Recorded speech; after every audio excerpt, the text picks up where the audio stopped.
Hola, bienvenido a un video más de mi canal Rocío Chávez Ciencia de Datos, en donde podrás encontrar información acerca de diferentes técnicas utilizadas tanto en la minería de datos como en el Machine Learning, las cuales te permitirán convertir tus datos en información valiosa.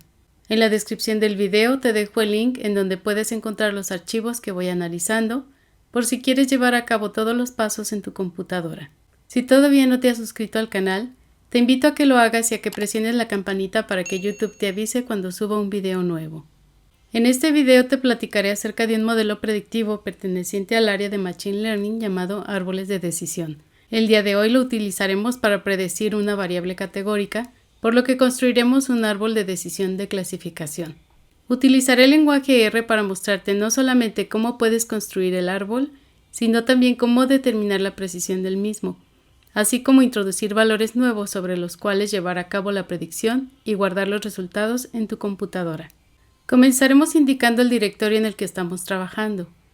Esto lo hacemos con la función setwd, que significa Set Working Directory.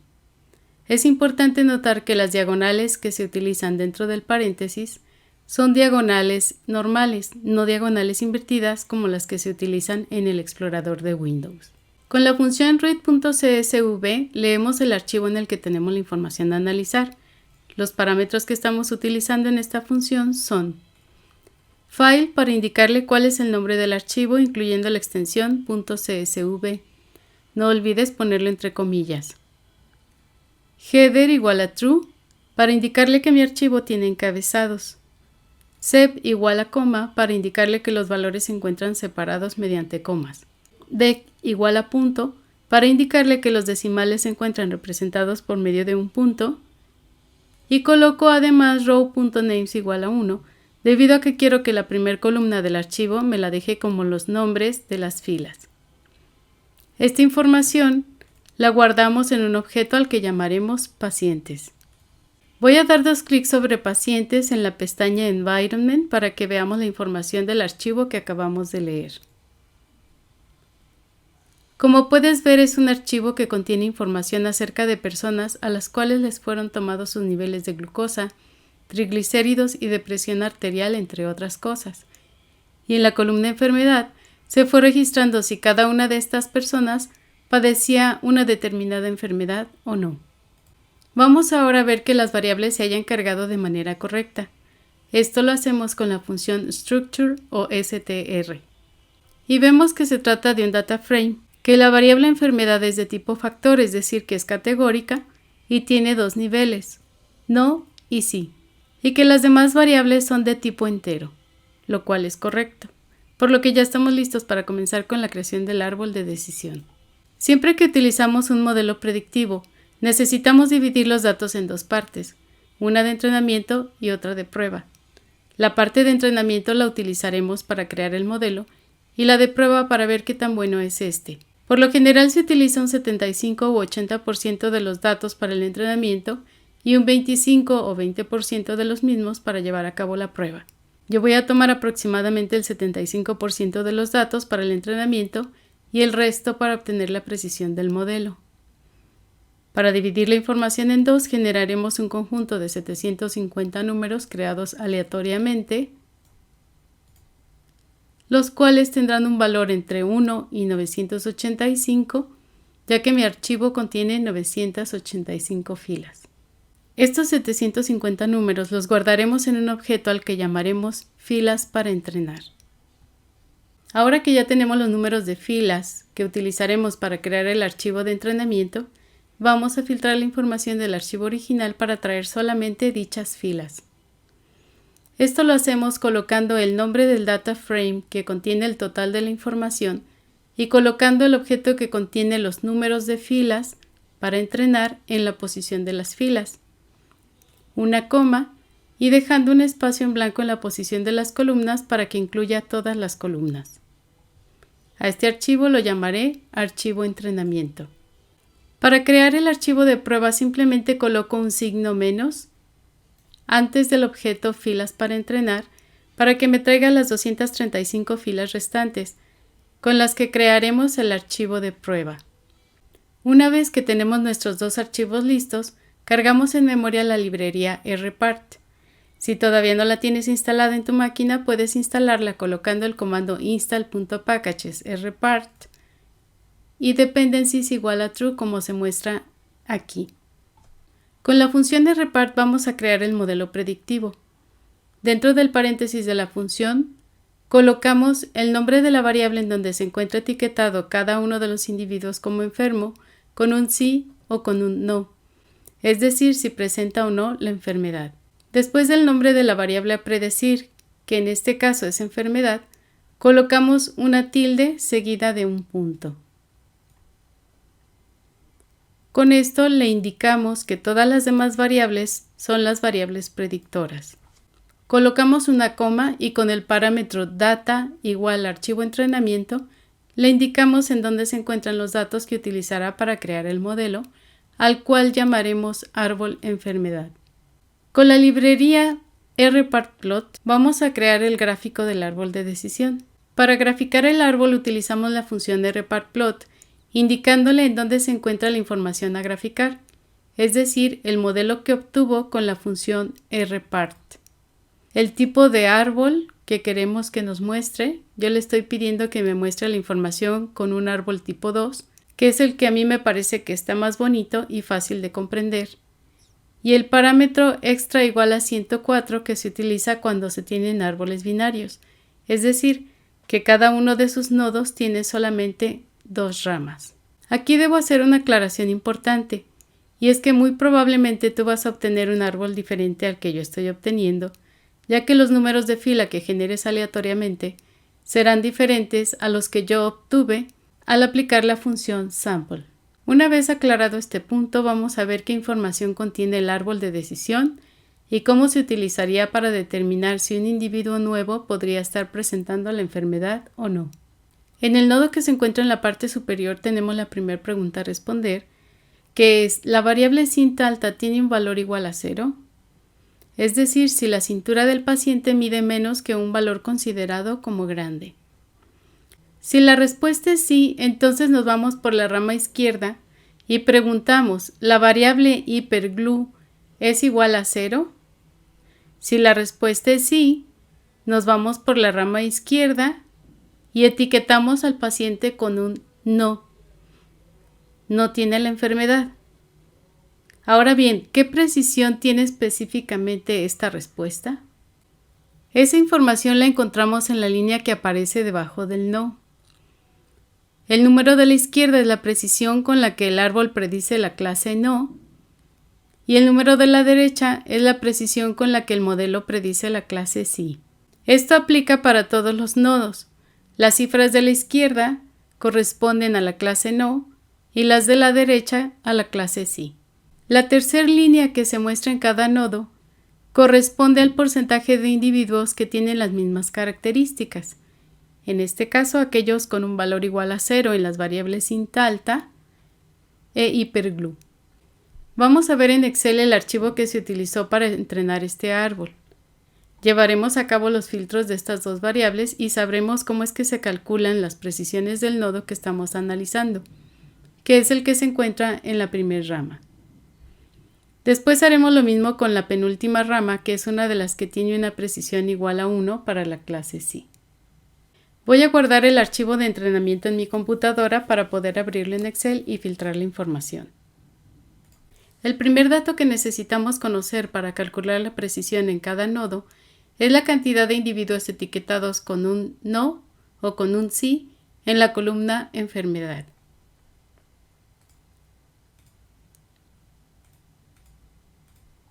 Con no nos arroja 524.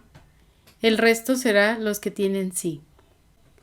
Vamos a filtrar entonces los pacientes que tienen un valor igual a 0, tanto en cinta alta como en hyperglue. Quito primero este filtro y tenemos entonces 0 en cinta alta y 0 en hyperglue. Y nos sale 307 filas de un total de 750 que contiene este archivo. Si dividimos 307 entre 750, veremos que el 41% de los pacientes presenta estas características. Una vez habiendo filtrado la información, necesitamos saber cuántos tienen sí y cuántos tienen no en la columna enfermedad.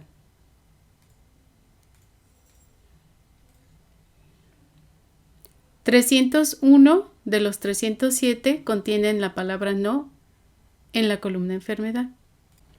Aquí llevé a cabo un filtro para la rama penúltima, que es la que te comentaba hace un momento, en donde Syntalta es igual a 1, Hypertree es igual a 1, HDL baja es 0 e Hyperglue es igual a 1. Y entonces aquí obtenemos 20 personas con estas características. Y todas tienen la palabra sí en la columna enfermedad. En este archivo registré cuántos pacientes tenemos en total en el archivo de entrenamiento, cuántos aparecen con la palabra no en la columna enfermos y cuántos aparecen con la palabra sí. Aquí registré los 307 pacientes que tenían las características del primer nodo. Y si yo obtengo el porcentaje de esos 307 entre 750, me da el 41% que se muestra abajo en el nodo. Además, aquí registré los 301 pacientes que aparecían como no una vez hecho ese filtro. Y si yo obtengo el porcentaje, entonces me da 98%, que es este. Y este 98% yo lo estoy obteniendo dividiendo el 301 entre 307. Y para calcular el porcentaje de los que sí se muestran como enfermos, entonces dividimos la cantidad que aparecen en este nodo como sí en la columna de enfermos entre el total de pacientes que aparecen en este nodo. Y me da el 0.02, que está aquí como la segunda precisión. Para calcular la penúltima rama, entonces lo que hice fue, aquí coloqué las 20 personas que caen en estas características. Como decíamos, Syntalta es igual a 1, porque aquí todas las ramas derechas van a ser el no. Entonces Syntalta es igual a 0, dice que no, entonces Syntalta es igual a 1. Hypertree es igual a 0. Como me voy para la derecha quiere decir que no, Hypertree es igual a 1. Y luego HDL baja es igual a 0. Como me voy a ir para la izquierda quiere decir que sí, es igual a 0. Y luego bajo aquí y pregunto, Hyperglue es igual a 0. Y como me voy a ir hacia la derecha, entonces la respuesta es no. Quiere decir que Hyperglue es igual a 1. Y así es como llegamos a este nodo. Entonces colocamos aquí las 20 personas que aparecen con estas características del nodo. Y si dividimos 20 entre 750 me da 0.03 o 3%. Y en las precisiones obtenemos 0 para el no y 1 para el sí. Tenemos una precisión del 100% y todos se están clasificando con la palabra sí en la columna enfermedad. Ahora que ya comprendemos cada parte del árbol, vamos a calcular qué tan bueno es para predecir. Lo haremos utilizando la función predict. Dentro de los paréntesis colocamos la información del modelo, que se encuentra en el objeto árbol enfermedad. El archivo que vamos a utilizar para probar que se llama archivo prueba. Y por último, colocamos el parámetro type igual a class para indicarle que se trata de un árbol de clasificación. Esta información la vamos a guardar en un objeto al que llamaremos predicción. Aquí me muestra todas las filas que contiene el archivo prueba y me muestra también cuál fue la clase que le asignó, de acuerdo a la predicción que hizo, que llevó a cabo. Con la función table y la información contenida en la variable enfermedad del archivo pruebas y la predicción que acabamos de obtener, creamos una tabla cuyas filas contienen las cantidades de los valores reales tanto para la clase no como para la clase sí, y en las columnas contienen los valores predichos para cada una de estas. En la diagonal de la tabla se encuentra la cantidad de individuos cuyo valor en la columna enfermedad fue correctamente predicha. Y en las demás posiciones se muestran las cantidades de individuos cuya predicción fue incorrecta. Es decir, en el archivo prueba se tiene una cantidad total de 165 individuos que no tienen enfermedad, de los cuales 164 fueron correctamente predichos como no enfermos y uno fue incorrectamente predicho como que sí tiene la enfermedad. En la fila 2 de esta tabla tenemos un total de 70 personas que sí están enfermas, de las cuales 68 fueron correctamente predichas con un sí en la columna enfermedad y 2 fueron incorrectamente predichas, ya que se les colocó un no en esta columna. Para calcular la precisión global del modelo, podemos sumar los valores que se encuentran en la diagonal de la matriz de confusión, que son los que fueron predichos correctamente, y a esta cantidad dividirla entre el total de individuos que se tiene en el archivo de prueba. El total de individuos lo podemos obtener con la función nrow. La precisión global del modelo es igual a 98.7% o 0.987. Vamos ahora a calcular la precisión por cada una de las clases, ya que la precisión global por sí sola no nos indica si el modelo es bueno también prediciendo cada una de estas o no.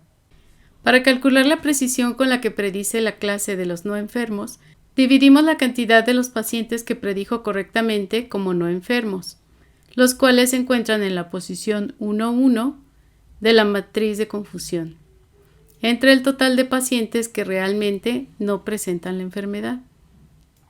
Y nos arroja una precisión del 0.993 o 99.3%. Haremos lo mismo con los individuos etiquetados como que sí tienen la enfermedad y obtenemos una precisión igual a 97.1.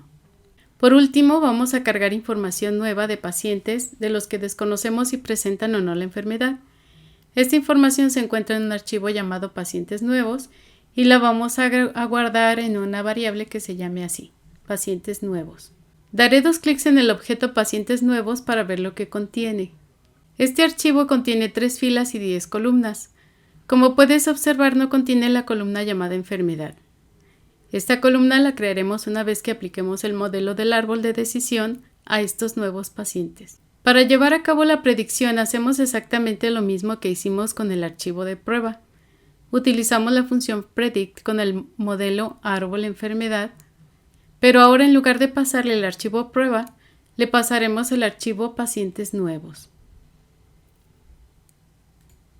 Aquí le pedí que nos desplegara las predicciones que hizo y vemos que nos dice que el primer individuo sí es enfermo, el segundo no tiene la enfermedad y el tercero sí la tiene.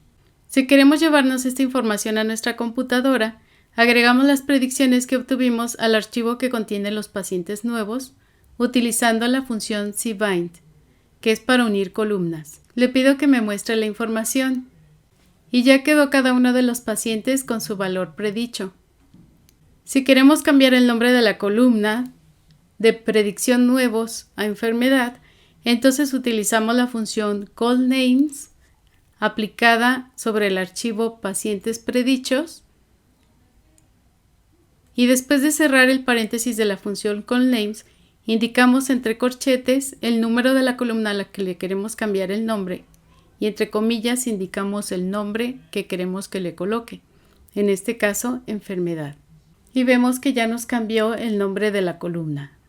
Guardamos la información con los valores predichos en nuestra computadora utilizando la función write.csv, colocando dentro del paréntesis tanto el nombre del objeto que contiene la información guardada en memoria, como la ruta y el nombre que queremos que le asigne al archivo, incluyendo la extensión .csv. Y listo. Voy a abrir el archivo que nos creó y vemos que ya contiene todas las variables predictoras y la columna enfermedad que contiene la etiqueta que predijo para si era cada uno de estos pacientes, si tiene la enfermedad o no. Si conoces a alguna persona a la que pudiera serle de utilidad esta información, por favor ayúdame a compartirla.